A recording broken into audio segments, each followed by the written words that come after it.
तो हम आज का टॉपिक स्टार्ट करते हैं हमारा। ठीक है, हम लोगों ने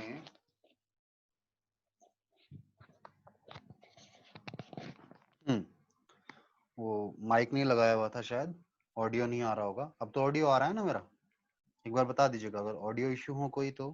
ठीक है, हाँ चलिए। सर। ओके।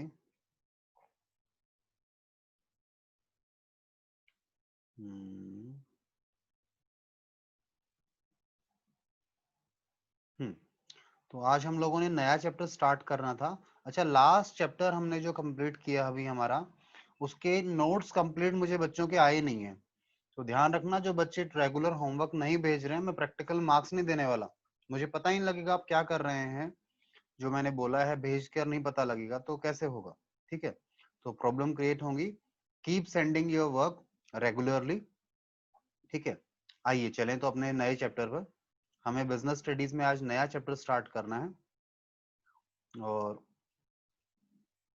चैप्टर का नाम है फॉर्म्स ऑफ बिजनेस ऑर्गेनाइजेशंस। यानी जो बिजनेस रन किए जाते हैं वो किस किस फॉर्म में रन किए जा सकते हैं, क्या स्ट्रक्चर्स होते हैं उनके। ठीक है, आइए फॉर्म्स ऑफ बिजनेस ऑर्गेनाइजेशन की हम बात कर रहे हैं आपके साथ। ठीक है, क्या क्या फॉर्म ऑफ स्ट्रक्चर्स हैं। ठीक है, तो कंटेंट तो ये हमारा सिलेबस है इस चैप्टर का, यानी क्या क्या कंटेंट होगा इस चैप्टर में हमारा वो है, ये तो डिस्कस नहीं करते हम लोग। ठीक है, और सबसे पहले बात करें तो हमने बिजनेस फॉर्म्स में अगर बात करनी है, बिजनेस को डिफरेंट फॉर्म्स की बात करें तो बिजनेस को हमने मेजर 3 फॉर्म्स में क्लासिफाई किया हुआ है। जो 3 मेजर कैटेगरीज हैं बिजनेस की, वो पहला है प्राइवेट सेक्टर एंटरप्राइजेस। क्या होते हैं प्राइवेट तेरी माँ सेक्टर? का ओ क्या। क्या होता है प्राइवेट सेक्टर एंटरप्राइजेस? ठीक है, ये हम समझेंगे। और इसके अलावा हमारे पास पब्लिक सेक्टर है दूसरा पार्ट।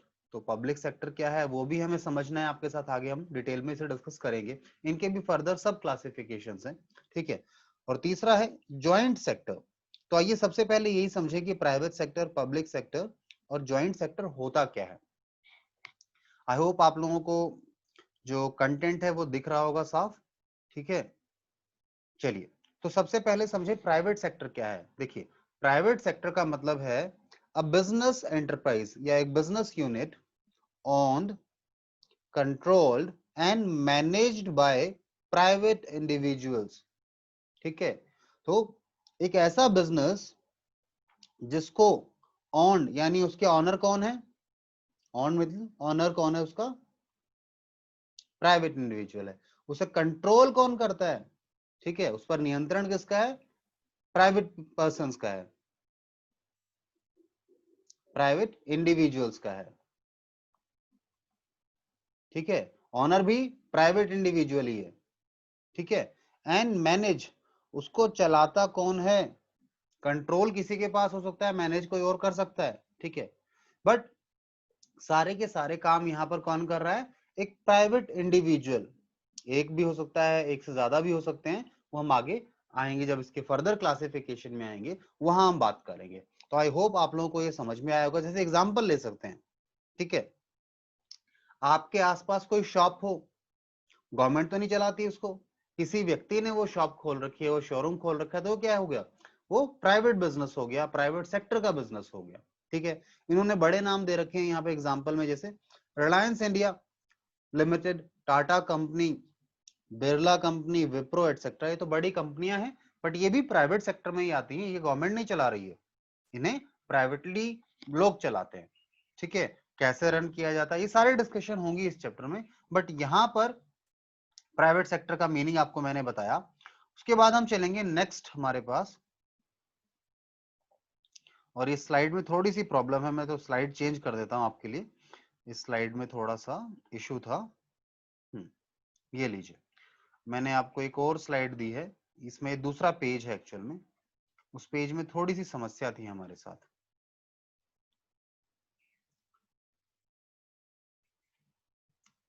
हाँ जी, तो यहां पर अगर बात करें, ये कंटेंट आपको दिख रहा है? कंटेंट थोड़ा सा छोटा हो गया होगा आई बिलीव। ठीक है, या तो मुझे इसे मार्क नहीं कर पाऊंगा अगर मैं इसे बड़ा करता हूं तो, ठीक है, इसके साथ प्रॉब्लम है, इमेजेस के साथ ये हो जाता है, ठीक है। चलिए, तो कोई दिक्कत नहीं है, मैं इसे आपको रीड करवा देता हूं। अच्छा, पब्लिक सेक्टर, प्राइवेट सेक्टर के बाद अगला कौन है हमारे पास? हमारे पास है जी, यहां पर देखिए, पब्लिक सेक्टर एंटरप्राइजेस, ठीक है। अब पब्लिक सेक्टर हमने कहा था पहला प्राइवेट है, दूसरा पब्लिक है और तीसरा ज्वाइंट सेक्टर है। तो अभी पब्लिक सेक्टर कौन चलाता है, कौन ऑन करता है, कौन मैनेज करता है, आइए इस पर बातें करें, ठीक है।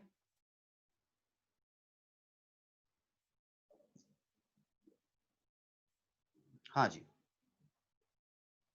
तो देखें, जो हमारा पब्लिक सेक्टर है उसे ऑन, उसके मालिक कौन है, उसे कंट्रोल कौन कर रहा है, उसे मैनेज कौन कर रहा है?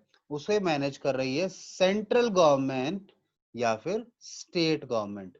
राज्य सरकार भी हो सकती है, केंद्र सरकार भी हो सकती है। राज्य और केंद्र आप नहीं समझते हो तो सेंट्रल गवर्नमेंट, स्टेट गवर्नमेंट। जैसे हमारे यहाँ राजस्थान में फिलहाल स्टेट गवर्नमेंट कौन सी है? कांग्रेस की गवर्नमेंट है, ठीक है।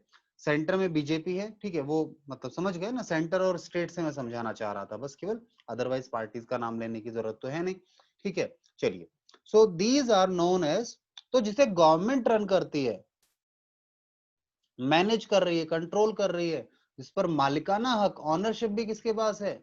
गवर्नमेंट के पास है, वो क्या है? वो है जी पब्लिक सेक्टर एंटरप्राइजेस। जैसे एग्जांपल लीजिए आप, SAIL, सेल, स्टील अथॉरिटी, इसकी फुल फॉर्म क्या है? Steel authority of India limited. GAIL यानी gas authority of India limited. LIC, ये सब क्या है? गवर्नमेंट अंडरटेकिंग्स हैं, इन्हें गवर्नमेंट ही चलाती है, इनके मालिकाना हक, ऑनरशिप भी गवर्नमेंट के पास है, कंट्रोल भी गवर्नमेंट का ही है, ठीक है। इसके बाद तीसरा हमारे पास जो है वो है joint sector enterprises. Joint sector enterprises यानी ये सेक्टर वो है जिसमें प्राइवेट प्लस पब्लिक दोनों का मिक्स, प्राइवेट इंडिविजुअल और पब्लिक यानी गवर्नमेंट, दोनों का मिक्स्ड है, ये दोनों मिलकर चलाते हैं, ठीक है। So if a business enterprises is owned, controlled and manage jointly by, jointly मिलकर, कौन कौन? प्राइवेट एंटरप्रेन्योर एंड गवर्नमेंट मिलकर चला रहे हैं किसी बिजनेस को, किसी बिजनेस एंटरप्राइज को, तो वो क्या होंगे जी? वो कहलाएंगे ज्वाइंट सेक्टर एंटरप्राइजेस, ठीक है। एग्जांपल सुनिए सुनिए ध्यान से, देखिएगा, कहते हैं मारुति उद्योग लिमिटेड जो है, कोचीन रिफाइनरीज, ठीक है, इनके अंदर होता क्या है देखिए, in these enterprises day to day management lies in the hand of private entrepreneurs, ठीक है। डे टू डे जो मैनेजमेंट है वो प्राइवेट के पास होता है, और control and supervision of board of directors, ठीक है, ध्यान से समझिएगा। गवर्नमेंट के पास क्या है? प्राइवेट के पास क्या था जी? प्राइवेट के पास डे टू डे मैनेजमेंट था, ये प्राइवेट के पास था। गवर्नमेंट के पास क्या है? कंट्रोल और सुपरविजन है। कैसे करते हैं कंट्रोल? बोर्ड ऑफ डायरेक्टर्स कौन होते हैं, मेंबर्स कौन होते हैं, आगे हम डिस्कशन करने वाले हैं सारी चीजों पर। अभी ये टर्म्स हो सकता है आपके लिए नहीं है क्योंकि अभी आप कॉमर्स की फील्ड में आए हैं, ठीक है, फर्स्ट स्टेप है आपका क्लास 11th ना, तो आगे जाके इन्हें और डिस्कस करेंगे हम लोग, ठीक है। वैसे मेंबर्स, बोर्ड ऑफ डायरेक्टर्स जैसे कहते हैं ना, डायरेक्टर्स होते हैं एक कंपनी के, एक, ठीक है, तो वो उसके जो मेंबर्स हैं वो लोग अपॉइंट कर किए जाते हैं, उन्हें वो वहां पर गवर्नमेंट के मेंबर्स बनाए जाते हैं, गवर्नमेंट इसे अपॉइंट कर देती है, भैया ये इंडिविजुअल, ये पर्सन देखेगा इस कंपनी का कंट्रोल, और वो गवर्नमेंट का एम्प्लॉय होगा, ठीक है, इसलिए गवर्नमेंट के पास कंट्रोल आ गया उसका, ठीक है। अच्छा, तो यहाँ मुझे बताइए इन तीनों में से किसी में आपको डाउट है क्या? प्राइवेट सेक्टर, पब्लिक सेक्टर या फिर ज्वाइंट सेक्टर में, ठीक है, बताइए। No sir. ठीक है फ्रेंड्स, ओके, तो आगे चलें। देन अब आते हैं हम लोग फर्दर, मैंने कहा था ये तीन तो मेजर ब्रॉड कैटेगरीज हैं, इसके बाद हमने क्या किया हुआ है, हमने इन तीनों के भी फर्दर सब क्लासिफिकेशन समझने हैं आपके साथ, तो काफी डिटेल में चैप्टर जाएगा, आप बिजनेस के स्ट्रक्चर को, बिजनेस के फॉर्म्स को अच्छे से समझ जाएंगे इस चैप्टर में, बेसिक लेवल पर तो, ठीक है।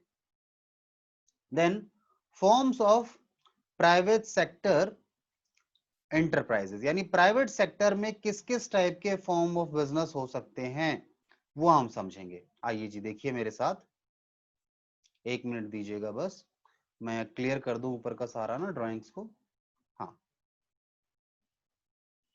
तो यहाँ आइए मेरे साथ, ठीक है। हम्म,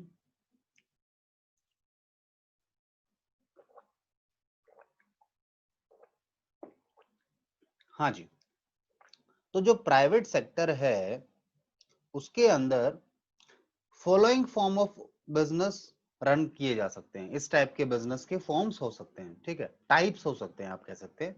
सोल प्रोप्राइटर, क्या होता है सोल प्रोप्राइटर, अभी हम समझेंगे, ठीक है। सोल यानी सिंगल, प्रोप्राइटर यानी ऑनर। सिंगल ऑनर जब होता है, जैसे इन्होंने यहाँ लिख भी रखा है, ये मुझे आगे आके बताना था बट ठीक है इसी पेज पे है तो समझिए आप। सोल यानी सिंगल, प्रोप्राइटर यानी ऑनर, यानी सिंगल ऑनर। जनरली आपने देखा होगा छोटा बिजनेस सोल प्रोप्राइटर चलाते हैं। तो इसकी क्या फीचर्स, हम इन्हें भी डिटेल में करेंगे। ये जो सब हमने क्लासिफिकेशन किए हैं प्राइवेट सेक्टर में, इन्हें भी डिटेल में करना है, तो डोंट वरी अबाउट इट, अच्छे से डिस्कशन होगा। ज्वाइंट हिंदू फैमिली बिजनेस भी किया जाता है। ज्वाइंट हिंदू फैमिली बिजनेस क्या होता है ये आपके साथ आगे हम करेंगे। पार्टनरशिप फॉर्म ऑफ बिजनेस भी होता है। कोऑपरेटिव सोसाइटीज बनाकर भी बिजनेस होता है। कंपनी बनाकर भी बिजनेस होता है। इस तरीके से भी बिजनेस फॉर्म एग्जिस्ट करता है, ठीक है। तो ये क्या है, इनकी क्या फीचर्स हैं, क्या कैरेक्टरिस्टिक हैं, क्या मेरिट है, क्या डीमेरिट है, इंडिविजुअली हम सभी के करेंगे। तो सबसे पहले स्टार्ट कर रहे हैं हम लोग कहां से जी, सोल प्रोप्राइटर से ही। तो अगर सोल प्रोप्राइटर की बात करें तो मैंने आपको बताया ये एक ऐसा बिजनेस है जो कि ऑन, यानी जिसमें ऑनर कौन है, इसका मैनेजमेंट कौन कर रहा है, जो कंट्रोल जो कर रहा है वो कौन है, एक सिंगल इंडिविजुअल है, एक व्यक्ति। आपके अगर फादर बिजनेसमैन है, शॉप है उनके, शोरूम है, वो खुद ही अकेले ही काम संभालते हैं, सारा खुद ही मालिक है, खुद ही उन्होंने पैसा लगाया हुआ है, सारा प्रॉफिट उन्हीं का होता है। तो उनका कैसा बिजनेस है, सोल प्रोप्राइटरशिप बिजनेस है, ठीक है। सोल प्रोप्राइटर बोलते हैं, ठीक है, सिंगल ऑनर भी बोल सकते हैं आप, बट जो टेक्निकल टर्म वो यही है, सोल प्रोप्राइटरशिप, ठीक है। और इसे क्या कहा जाता है, सोल प्रोप्राइटरशिप। अब सोल प्रोप्राइटर जो बिजनेस है उसके लिए कुछ डेफिनेशंस दी गई हैं। ये डेफिनेशंस हैं आपके सामने, ठीक है। इन डेफिनेशंस को आप गो थ्रू करेंगे, मैं गो थ्रू नहीं करता इसको, आप देख लीजिएगा। कोई डेफिनेशन आपको लगे कि सर ये डेफिनेशन समझ नहीं आई तो मुझे बताना, मैं आपको समझा दूंगा, ठीक है। चलिए, सो ये आपका होमवर्क है, सेल्फ रीडिंग के लिए हो गया। अभी भी अगर किसी बच्चे को डाउट आएगा, देखते समय भी कोई चीज पूछना हो तो पूछ सकता है बीच में, कोई दिक्कत नहीं है। चलिए, अब जो सिंगल ऑनर यानी सोल प्रोप्राइटर है, इसकी क्या क्या फीचर्स हैं, क्या विशेषताएं हैं इसकी, तो वो सुनिए। ज्यादातर हम देखते हैं जो फीचर्स हैं, कैरेक्टरिस्टिक है, वो डेफिनेशन से निकलती हैं। और मैंने यहाँ पे आपको डेफिनेशन कोई भी रीड नहीं कराई, इसीलिए नहीं कराई क्योंकि मैं फीचर्स को गो थ्रू कर रहा हूँ, डेफिनेशन आप लोग करेंगे। और फिर भी कोई डेफिनेशन समझ नहीं आती है, ठीक है, तो मुझे आप बताएंगे, हम उन्हें गो थ्रू कर लेंगे। आइए, सबसे पहला फीचर सिंगल ऑनरशिप। देखो नाम, इस फीचर को समझाने की जरूरत है क्या। पहला फीचर सोल प्रोप्राइटर का ये है कि यहाँ पर जो ऑनर होता है, मालिक एक होता है, ठीक है साहब, और कुछ बताने की जरूरत नहीं है यहाँ पे, आप गो थ्रू करना, और कुछ नहीं लिखा है यहाँ पे, ठीक है। अब वो पैसा चाहे खुद का लगाए या बाहर से उधार लेकर लगाए, कोई दिक्कत नहीं है। बाहर से उधार लेकर लगा रहा है तो उसका रिस्क है, ब्याज देता है उस पर, वो कोई दिक्कत वाली बात नहीं है, ठीक है। Then formation and closure. एक सोल प्रोप्राइटरशिप फर्म कैसे बनती है, कैसे फॉर्म होती है, और उसका क्लोजर यानी वो बंद कैसे होती है। देखो, सोल प्रोप्राइटरशिप फर्म को ओपन करने के लिए, फॉर उसका फॉर्मेशन करने के लिए, उसके क्लोजर के लिए ना कोई लीगल फॉर्मेलिटीज नहीं है, कोई लॉ नहीं बना इसके लिए कि सोल प्रोप्राइटर को ही रजिस्टर कराना पड़ेगा बिजनेस स्टार्ट करने के लिए। तो कोई लीगल फॉर्मेलिटीज तो है नहीं, नो लीगल फॉर्मेलिटीज, ठीक है, ना तो स्टार्ट करने के लिए और ना ही क्लोज यानी बंद करने के लिए। ठीक है, चलिए, तो यहां पर यही इंपॉर्टेंट बात थी फॉर्मेशन के बारे में। तो इसलिए आप कह सकते हैं इसका फॉर्मेशन ना बहुत सिंपल है, वेरी सिंपल। ठीक है, अच्छा, इसके बाद हमें आगे चलना है। ये दो फीचर्स हमने किए आपके साथ, तो आगे की फीचर्स पर चलें। इस पेज पर इतना ही है, तो हम अपनी दूसरी स्लाइड पर चलते हैं वहां, क्योंकि वहां की पेज तो वहां सही थे ना, इस स्लाइड में ही थोड़ा सा इश्यू था। तो आइए जी, वहां ले चलता हूँ आपको मैं। और हाँ, ये स्लाइड थी, इसमें थोड़ी सी कुछ प्रॉब्लम थी।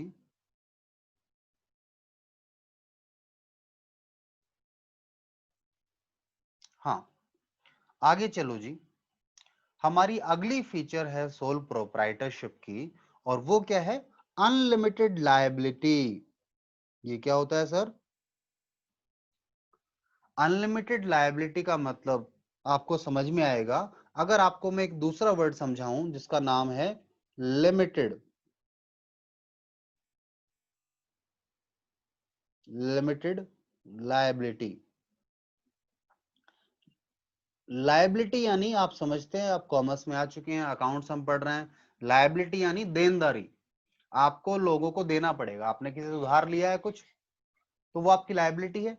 तो लायबिलिटी अगर लिमिटेड है, लेट्स सपोज मैंने ₹10 किसी से लिया है, ठीक है, तो मेरी लायबिलिटी क्या है? मुझे इसे ₹10 ही वापस देने हैं। अगर एक यानी एक अमाउंट, सर्टेन अमाउंट मुझे पता है कि मुझे बस इतना ही देना है जो मैंने बिजनेस में लगाया है, तो मैं क्या कहता हूं?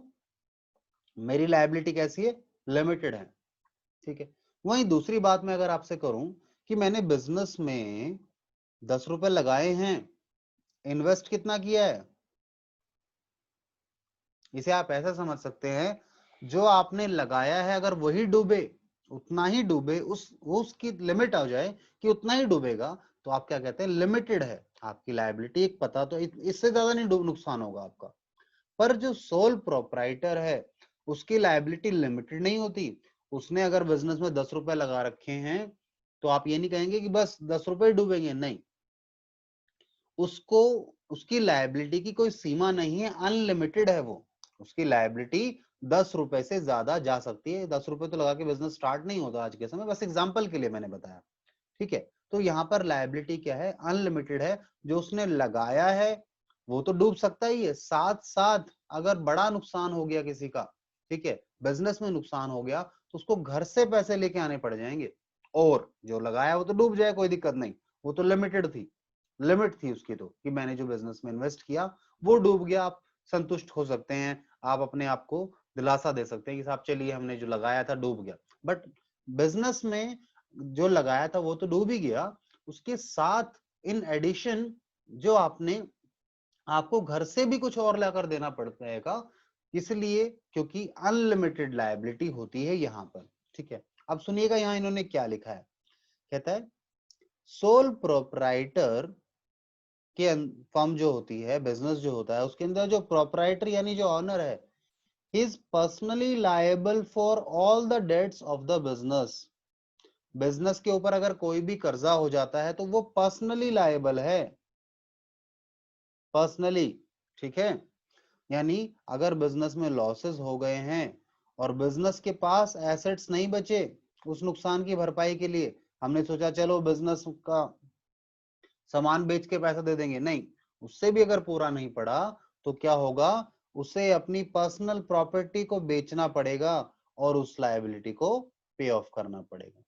ठीक है, यही है, जो आपने लगाया था वो तो डूब ही सकता है, उसे बेचकर दे दिया जाए, चलो हम कहते हैं ठीक है, वो तो लिमिटेड होता। नहीं, आपको घर बेचकर पैसा देना पड़ सकता है। ठीक है, अपनी पर्सनल प्रॉपर्टी को, पर्सनल प्रॉपर्टी समझ रहे हैं ना, जो बिजनेस में नहीं है, बाहर है आपकी, उसे बेच के पैसा देना पड़ सकता है। तो इसलिए हमने क्या कहा? लायबिलिटी अनलिमिटेड है। अब यहाँ आप देखिए और मुझे बताइए, क्या आपको ये बात समझ में आई या नहीं आई? कोई डाउट है तो पूछ सकते हैं,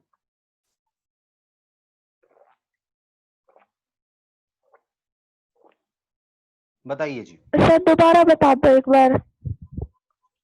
दोबारा बता दूं, ठीक है। दोबारा तो वैसे आप रिकॉर्डेड में भी देख लेना, बट फिर भी बता देता हूँ। मैं ये कहना चाह रहा हूँ, आप खुद सोचो बेटा, आप अपने आप को बिजनेसमैन मानो ना। आप क्या है, बिजनेसमैन नहीं मानते अपने आप को। आप सोचो आपका बिजनेस है, ठीक है, और आपने बिजनेस में मानो 1 लाख रुपए लगाए हैं।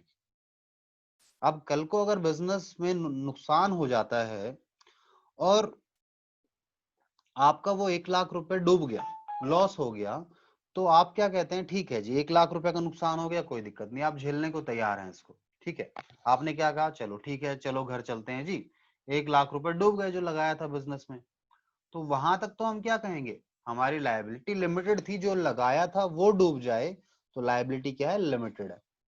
बट अनलिमिटेड का मतलब क्या है, जो लगाया था वो तो डूब ही सकता है, साथ में अगर कम पड़ गया बिजनेस, ज्यादा लॉस हो गए, तो आपको उस नुकसान की भरपाई करनी पड़ेगी। लॉस का मतलब क्या है, किसी ना किसी को पेमेंट करनी पड़ेगी, ठीक है। अब वो पेमेंट कहाँ से करेंगे आप, अपने घर से पर्सनल प्रॉपर्टी को बेच के, और आपको उस नुकसान की भरपाई करनी पड़ेगी, उस लायबिलिटी को पे करना पड़ेगा, ठीक है। अब क्लियर है प्रिया? Yes sir. चलिए ठीक है। अच्छा, चलिए आगे चले अब हम लोग।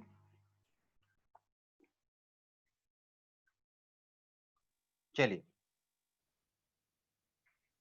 मैंने आपको डाटा, आपको अच्छा लगा या नहीं लगा? नो लग सर। नहीं लगा? अच्छा ठीक है। कुणाल कुणाल ने भेज दिया ना एक्चुअल में होमवर्क आज।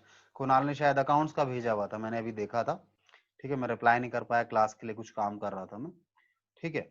बट बाकी बच्चे भी बेटा प्लीज भेजो, और कुणाल पढ़ रहा है, मेहनत कर रहा है, एंड दैट इज गुड, ठीक है। कुछ बच्चे कर रहे हैं कोशिश, जो नहीं कर रहे हैं बेटा प्लीज आप थोड़ा जागिए, सिचुएशन ऐसी है। अब टीचर सामने नहीं है, हम मतलब ऐसा थोड़ी ना हम छोटे बच्चे हैं कि कोई पीटेगा पकड़ के बिठाएगा तभी काम करके देंगे, बड़े हो गए, समझदार बच्चे हैं अब हम, ठीक है। So please take it seriously, मुझे होमवर्क रेगुलर चाहिए आपका, चाहे बिजनेस स्टडीज हो या अकाउंट्स हो, ठीक है।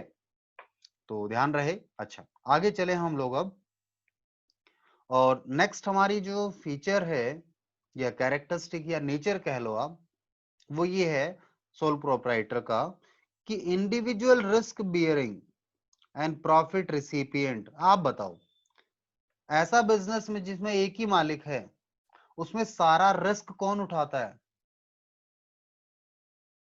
हम ये पिछले चैप्टर में करके आए हैं, बिजनेस में रिस्क होता है, रिस्क हम नेचर टाइप ऑफ रिस्क पढ़कर आए हैं, ठीक है ना। तो रिस्क और बिजनेस का जो प्रॉफिट है उसका हक किसे है? भाई नुकसान होगा तो भी किसका है? उस मालिक का ही है, सोल प्रोप्राइटर का है। फायदा होगा तो भी किसका है? उस सोल प्रोप्राइटर का ही है, उस इंडिविजुअल का ही है, ठीक है। दोनों चीजें। Now one man control, sole proprietor में सारे बिजनेस को कौन कंट्रोल करता है? वन मैन, एक। हाँ, ठीक है जी, यहां तक बात। तो मुझे नहीं लगता अंदर डिटेल करना चाहिए, सारे काम वो खुद ही करता है, सारे के सारे काम वो खुद करता है। वो किसी को बोल, उसके पास और कोई नहीं है कि उसने अकाउंटेंट रखा हुआ है, उसका सेल्स डिपार्टमेंट के लिए अलग इंडिविजुअल है, उसके पास परचेज डिपार्टमेंट वाला एक एम्प्लॉई स्टाफ है, ऐसा नहीं है। सारे काम वो खुद ही करता है, सेल, परचेज, कैश वगैरह सब कुछ खुद संभालता है, ठीक है। Then no separate legal entity, ये बहुत इंपॉर्टेंट है बेटा। आपको याद हो तो आपने चैप्टर 1 में पढ़ा है, अकाउंट्स में सोल प्रोप्राइटरी पढ़ रहे हैं, वहां पर भी आप याद है या नहीं है मुझे नहीं पता, आपने ध्यान से पढ़ा था या नहीं पढ़ा था।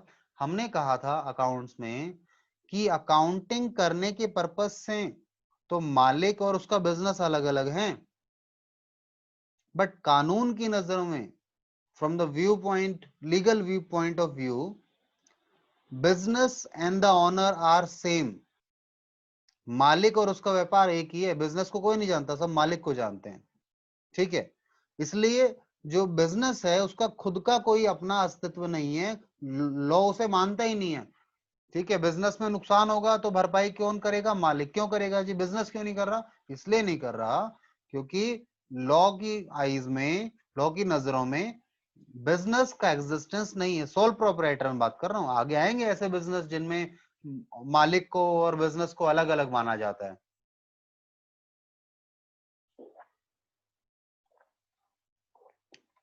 हाँ जी, तो अब इसके आगे चले हम लोग। नो सेपरेट लीगल एंटिटी आपने करना है, मैंने रिलेट भी कराया, ये हमारे अकाउंट्स में भी है। लैक ऑफ बिजनेस कंटिन्यूटी, देखो आप मालिक हैं, कल को मान लीजिए कुछ बुरा हो जाए, आपका एक्सीडेंट हो गया, आपकी डेथ हो गई,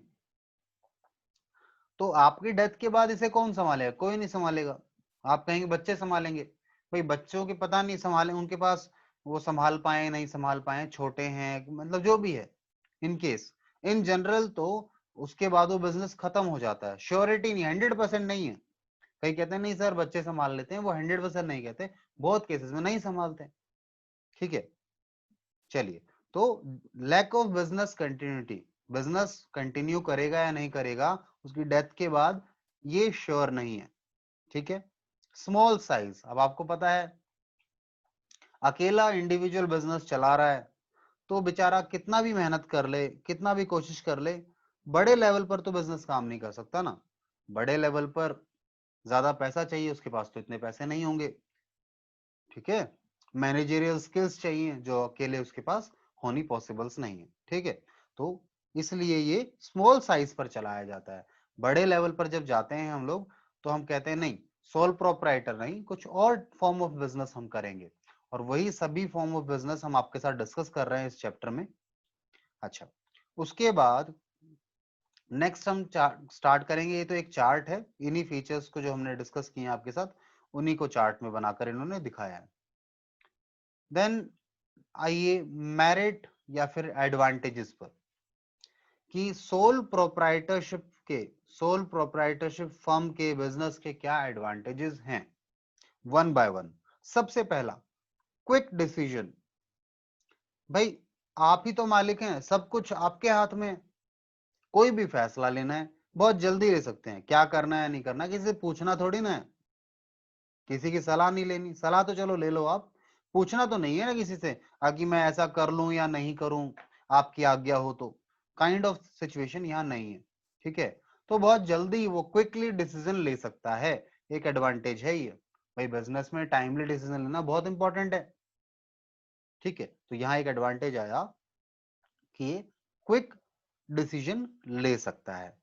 देन कॉन्फिडेंशियलिटी, कॉन्फिडेंशियलिटी क्या है? मतलब उसकी जो इंफॉर्मेशन है, उसका जो काम है वो कॉन्फिडेंशियल है, वो ज्यादा लोगों को पता ही नहीं है वो क्या कर रहा है, कैसे करता है, उसकी क्या स्ट्रेटजीज हैं, कैसे वो ग्राहकों को बुलाता है, अट्रैक्ट करता है, उसकी क्या जो कहते हैं ना उसकी क्या कला है, किस तरीके से वो काम करता है, वो सारी बातें, मतलब सारी बातें उसी के पास हैं। यानी जो सीक्रेसी मेंटेन्ड है, बाहर वालों को नहीं पता उसके बिजनेस के बारे में ज्यादा। ठीक है, तो कॉन्फिडेंशियलिटी मेंटेन की जाती है यहाँ पे। ठीक है, दूसरा, जो सोल प्रोप्राइटर है उस पर कोई कानूनन प्रेशर नहीं है, कंपल्शन नहीं है कि वो अपने हिसाब किताब को, अकाउंट्स को पब्लिश करे, लोगों को दिखाए। लॉ ने बोला ही नहीं है उसको, तो वो भी एक तरीके से उसके डॉक्यूमेंट्स कॉन्फिडेंशियल रह गए, किसी और के पास जाएंगे ही नहीं। ठीक है, all decisions are taken by proprietor, सारे डिसीजन वो खुद लेता है।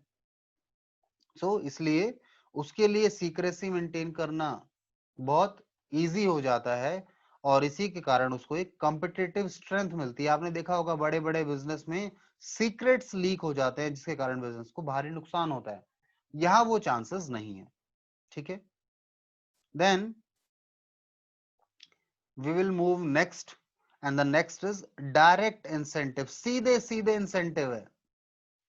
जितनी मेहनत करेगा अपने लिए करेगा, उसे पता है, वो देखो 24 घंटे भी दुकान खोलने को तैयार है वो, उसे पता है ग्राहक आएंगे तो सारा फायदा उसी का होगा, तो सीधा इंसेंटिव मिलता है उसको। ठीक है, इसीलिए ये भी एक मेरिट हो गया, एक बेनिफिट हो गया। और ये पेज पता नहीं दोबारा कैसे प्रिंट हो गया है, कुछ प्रॉब्लम आ रही है यहाँ। चलिए आगे चलें, ये मेरिट्स हम कर चुके हैं, हाँ यहाँ पर आते हैं। ये डीमेरिट आ गए और पेज में कुछ गड़बड़ है, शायद स्कैन प्रॉपरली नहीं हुआ। अच्छा, पेज नंबर 58 पूरा नहीं हो रखा, तो रुकिए मैं पेज नंबर 58 निकाल लेता हूँ। ठीक है ना, एक मिनट दीजिएगा मुझे।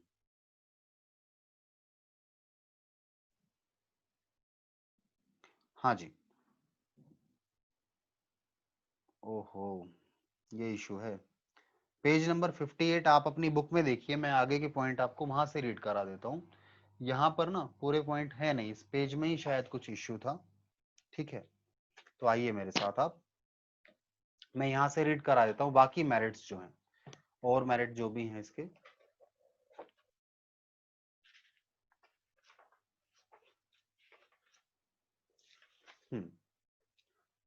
सेंस ऑफ अकम्प्लिशमेंट जो है ये नेक्स्ट है आपके पास। मैं आपको स्क्रीन शेयर कर देता हूं, लिख भी दूंगा वहां पे मैं। नेक्स्ट हमारे पास क्या है जी, सेंस ऑफ अकम्प्लिशमेंट। उसको ऐसा महसूस होता है, ही फील्स लाइक कि उसने कुछ जीवन में हासिल किया है अपने दम पर, अपनी मेहनत से। So that is a fourth merit, sense of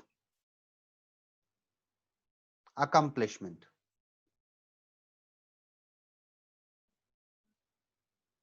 ठीक है, सेंस ऑफ अकम्प्लिशमेंट है, एक सेल्फ सेटिस्फेक्शन मिलता है उसको इस चीज का। ठीक है, चलिए देन फिफ्थ हमारे पास है easy to form and dissolve. ये भी एक मेरिट ही हो गया, easy to form and dissolve. भाई इसे बनाना बहुत इजी है, कोई लीगल फॉर्मेलिटी तो है ही नहीं। आप बिजनेस स्टार्ट करना चाहिए चाहते हैं, दुकान किराए पर लीजिए, सामान रखिए और बिजनेस हो गया स्टार्ट।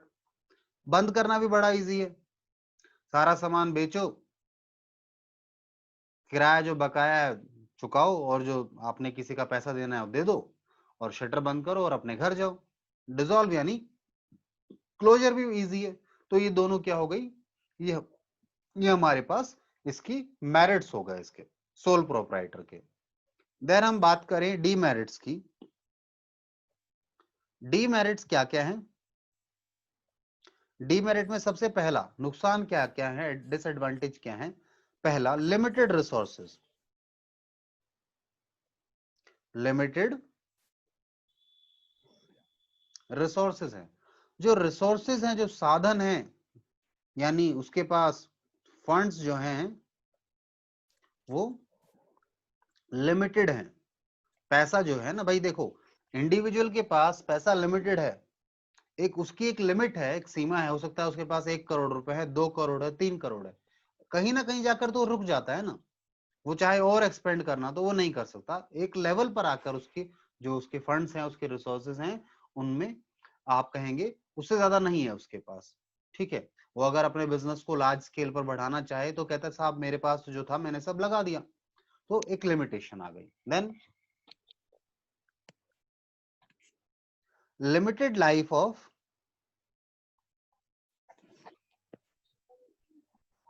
बिजनेस। जो बिजनेस है उसकी लाइफ भी लिमिटेड है, क्योंकि आपको मैंने बताया था, हमने जब उसके एक फीचर के बारे में बात किया था तो हमने कहा था लैक ऑफ कंटिन्यूटी।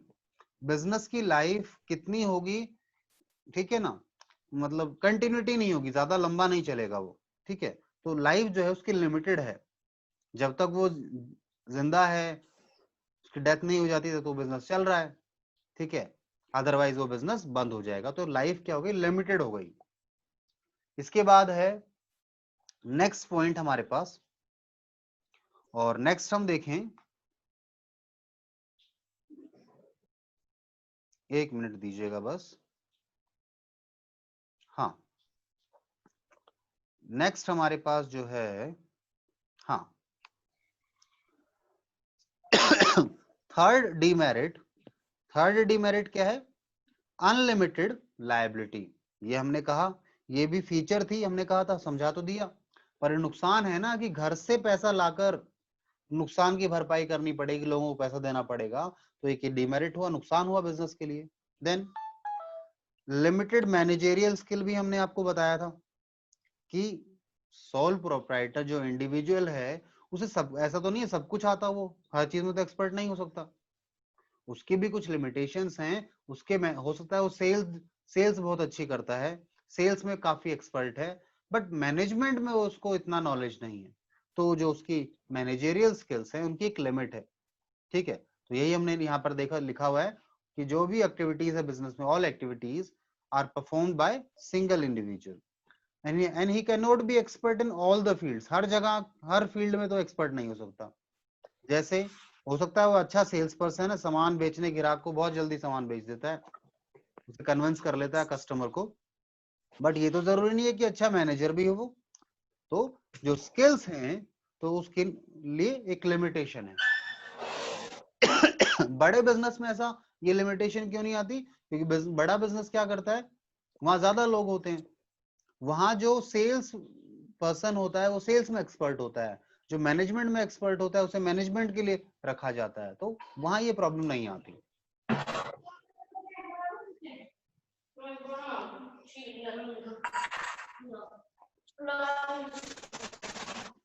बेटा ये ऑडियो आप बंद रखा कीजिए, ठीक है। जब जरूरत हो तभी आप स्टार्ट करें उसको, है ना। और अभी मुझे यहाँ कुछ दिख नहीं रहा है कि मैं कहाँ से क्या करूं इसको।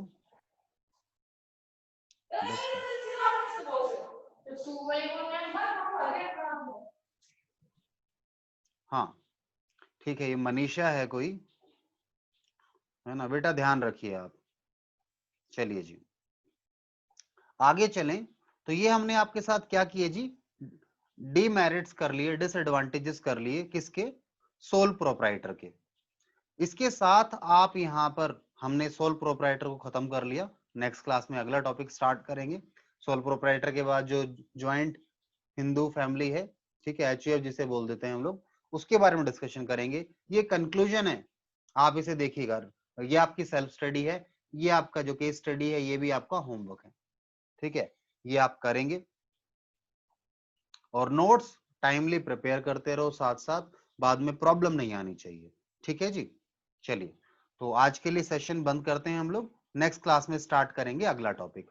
और अगला टॉपिक देखो ये है, मैं आपको दिखा देता हूँ।